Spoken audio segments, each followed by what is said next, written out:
Alam niyo ba mga kaibigan, hindi lang pagkain ang nilalagyan ng expiration. Maging ang mga gulong ng ating mga sasakyan nilalagyan din ng expiration yan.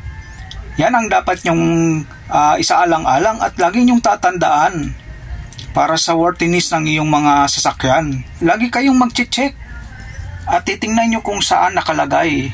At alam nyo ba kung paano ito basahin at saan ito nakalagay? Ito, panoorin nyo. Pansinin natin ng mabuti ang ating mga gulong. May mga nakasulat dyan, tulad yan, mga kaibigan. Ang ibig sabihin yan, ginawa ang gulong na yan noong 13th week of 2022. Diyan nyo makikita kung bago pa ang mga nabibili nyong mga gulong. Tingnan din natin itong gulong ng Yokohama. Yan, makikita nyo may mga nakasulat. Yan ang manufacturing code.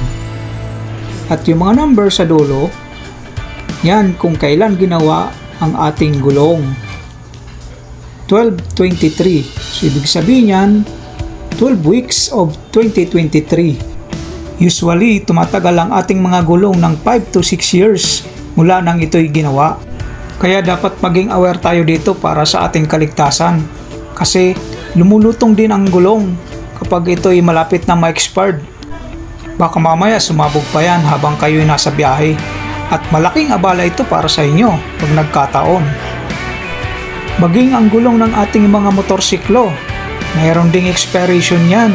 Kaya dapat aware tayo para lagi tayong ligtas sa lahat ng oras.